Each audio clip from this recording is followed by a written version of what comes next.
Welcome to DisNewsYouKnow podcast. My name is Miles, and in this time capsules talk about disputed news in the UK. To support the stories and give a little opinion.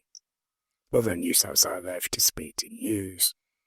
Disabled people and news affects our lives is still unreported, and generally, as many of us already know, we're underrepresented in the media. So in this podcast, to Belated Challeneges disbands. And the first story is launch of the Independent Disability Advisory Panel that the Department for Work and Pensions, DWP, officially announced the 10 members of the new Disability Advisory Panel this week, chaired by disability rights expert Salvatore. The panel was about with putting lived experience at heart of government policy, focusing on initiatives like access to work and the disability confidence scheme. Now just gone to the press release, it says, to put some flesh on the bones. And basically the bullet points are 10 people with long-term health conditions and lived experience of disability appointed to advisory panel. Independent Disability Advisory Panel, held to local meeting, disabled people's voices at the heart of plans for change. Government delivers on get written working white paper.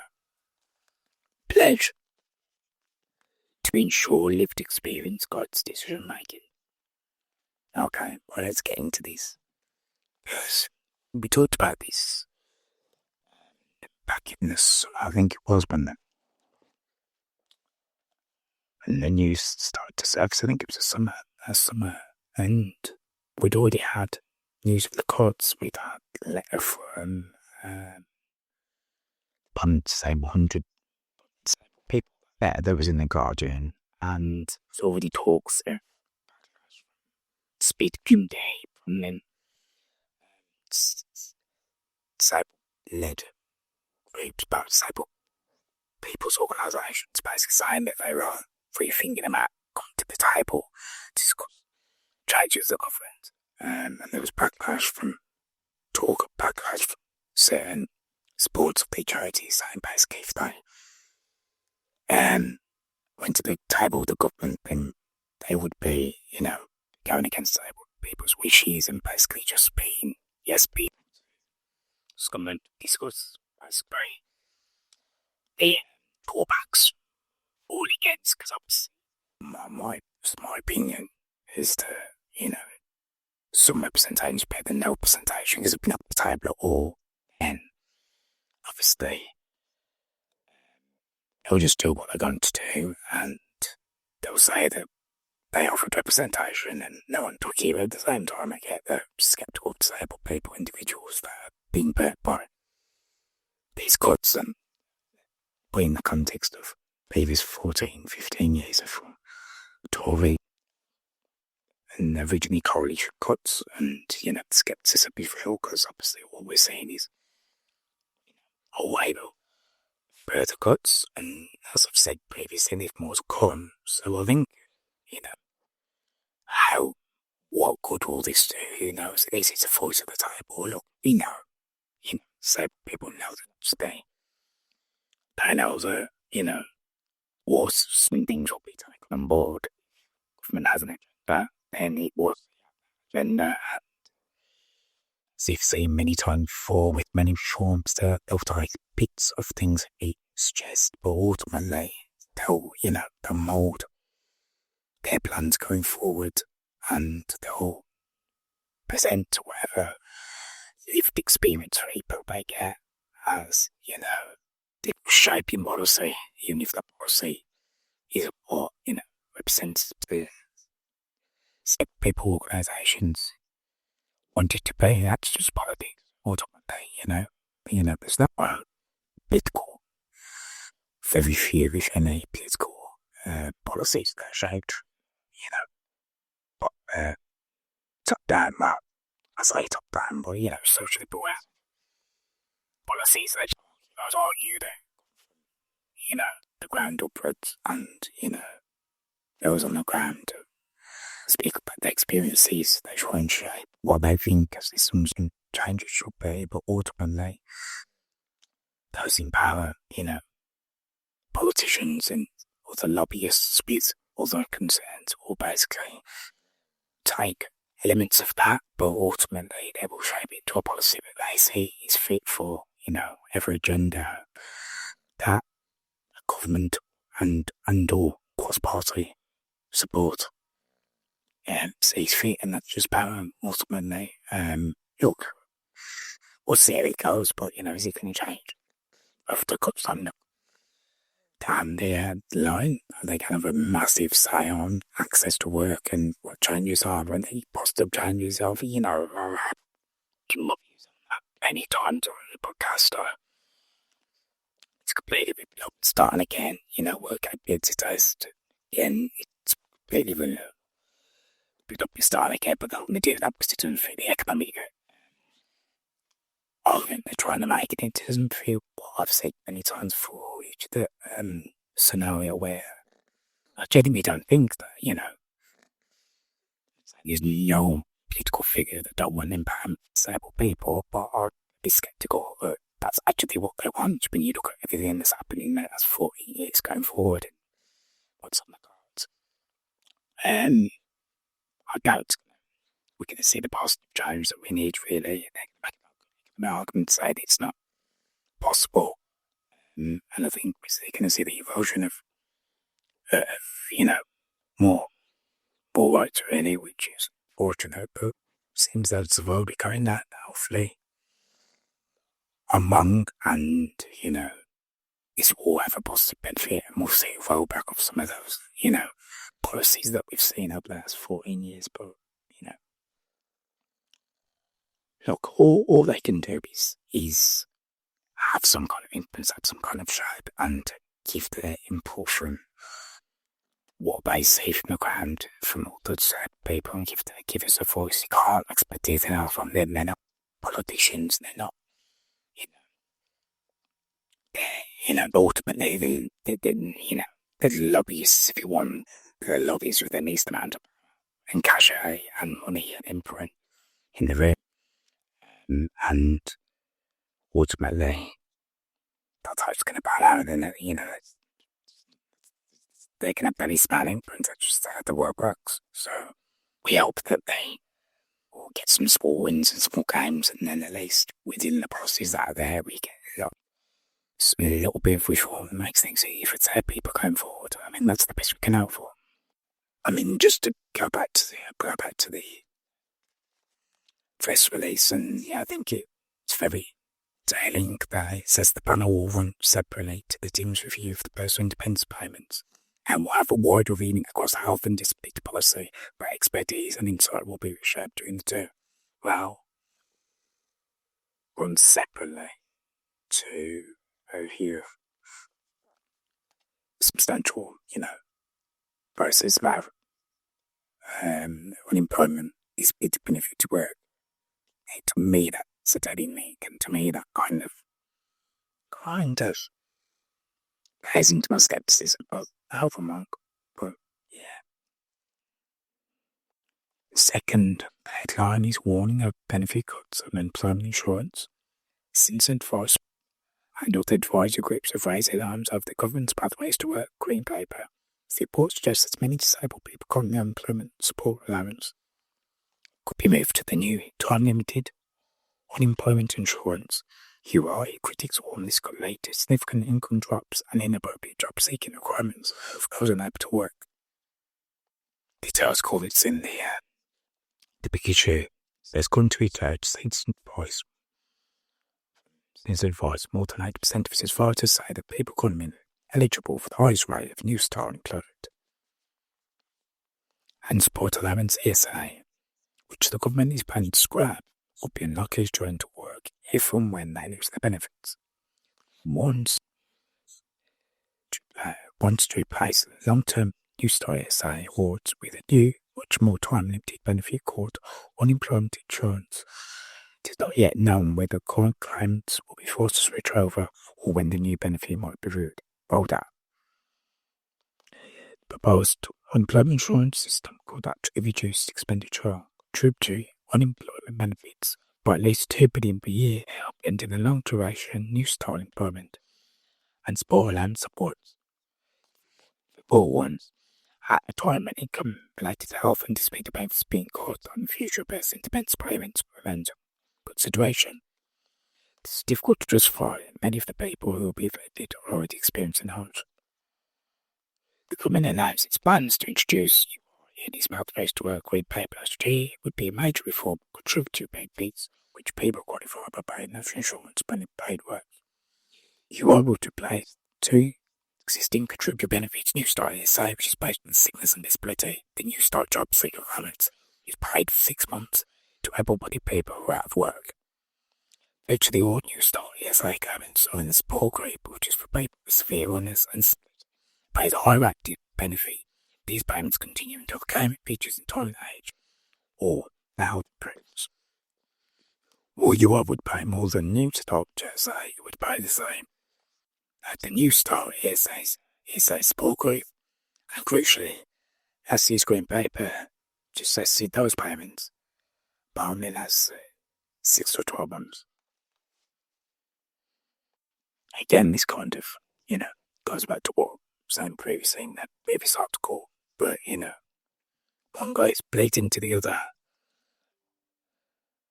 In terms of the skepticism, as you have, disability, as your panel lived experience, but then you've already got rewards emotion being because,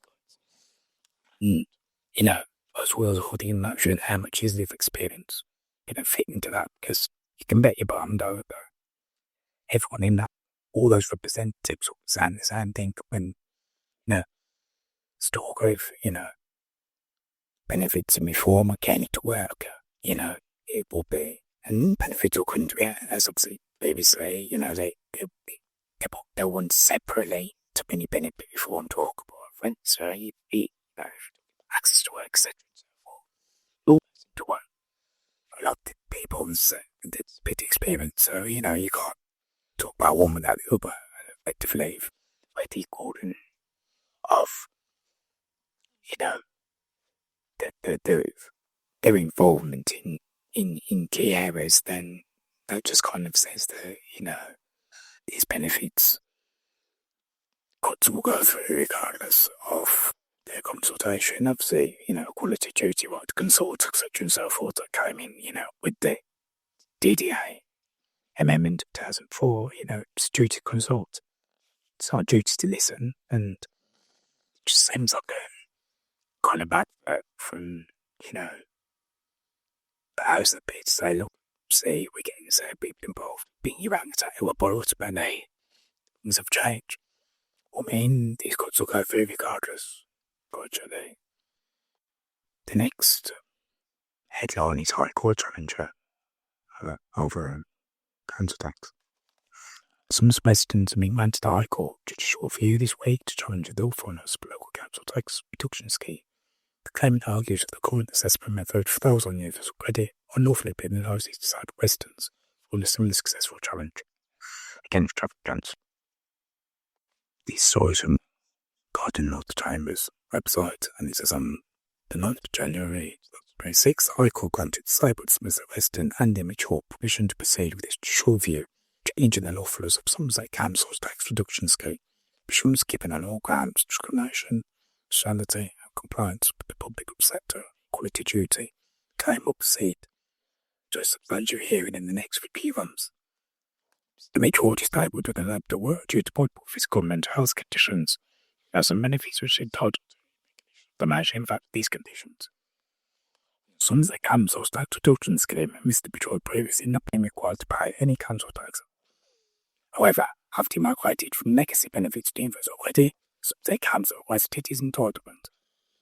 Reassessed his entitlement, and just could reduce the amount of support he receives. As such, he has been required to pay 30% of the council tax bill for his property, more than 100 per year, despite no change in his level of income. All disability needs result in support of only around £2 per week.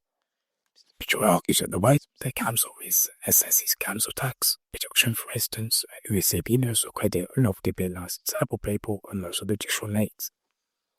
Mutual challenges follows a recent High Court decision in another council tax reduction case, in which the court ruled as federal grounds.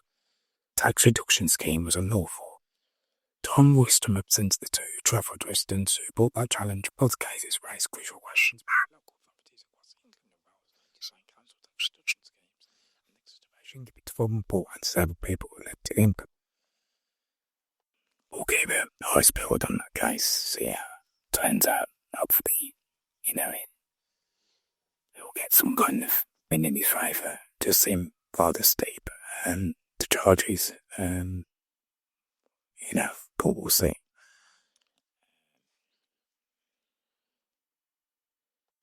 Obviously, don't know the ins and outs of his particular financial affairs, but it's the idea that he's on benefits.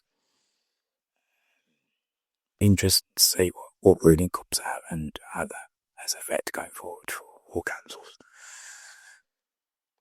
And our last story is updated to Disability Competence Scheme. The government announced reforms to the Disability Competence Scheme to ensure that towards that all workplace change rather than just the inbox. These key changes include reducing the time employers can stay at level 1 from 3 years to 2, providing more tailored support for small and medium enterprises, SMEs.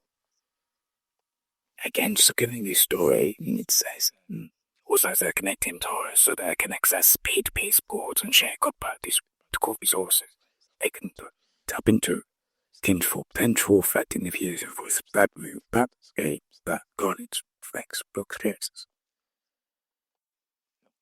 Without a look at broken record, I think it's all I'd hire really until you fix physical access to work as it's broken and rebuild as it's one of I'd say before talking that, I don't want to fix it, but our perspective of disabled people, it's broken, it's fixing, it's rebuilding, lately.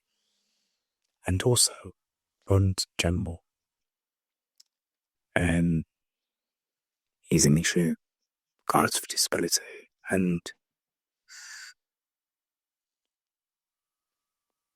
all of that serves to undermine any kind of disability confident scheme that you might put together, because you can best in the world that have employers want to take on disabled people, but if you haven't got the access to work scheme working, then you're hampered. And if you've got benefits left, right and centre, you're taking disabled people further into poverty, further into wealth, further into poor mental health. So, they're not going to have the building blocks to attempt to look into environments till all the learning issues surrounding that, and people can, actively comment things alike. You're not going to get more disabled people into work. You're not going to get them supported. You're not going to get them support that they need, and they're not going to survive. Just as simple as that. So we're going to put the heart out in gimmicks. But, need for solutions, and the fact that those the only schemes that they've had in terms of access to work is completely broken. It has been broken for them well over a decade now. Then, it's competence level 1, can have competence level 7, can have competence level 8, 9 and 10. It made no difference. Really, it's an infrastructure that works. And you need to support employers, and you need infinite scheme that it's easy for disabled people to access funds, get the needs to be at the workplace. And, you need money to publicise in the scheme in the first place. You need local funds, you need jumping schemes, you need funding for disabled people to not just SMEs to be on board, but be self-employed, for them to build organisations themselves so that they can actually be demonstrating. Because the point is, if you've got people in self-employment, funding for start businesses and whatever, and again, those who can, because that's happened many times before, those who build their own carers, direct payments, etc. and so forth, they're already on employers. there are many twos and there are many ones, but they have a skill set already to manage small businesses, because effectively that's what they do, and they manage a team of more than, well, even one carer, but often it's more than one. Small, effectively, small business owners, therefore, they've got both skills that they could leverage to take into a business setting of maybe starting a business or freelance business that, they can shape around their own needs and whatever. And I think they're the kind of things that would actually help the wider business community that are not used to able to see disabled people that are effective in the workplace, because effectively the skills, it's in the fact that then people aren't drawn in those dots. I don't know whether it's deliberate or whatever. I've said many times before about my views on that, but I just think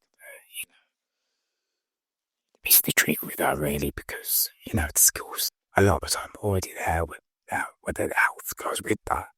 Again, for those who can't, I think that's the perfect way to show display confidence and show,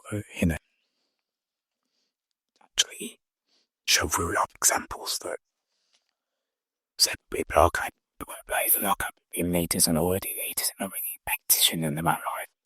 And my decisions have been easy business for them. So I think that's something that needs to be looked into. But as for the actual screen, like I've said, we do whatever, and surely underpinning for and it's pointless. And so very negative sedition, Bruno. It is what it is. Thanks for listening. See you next time.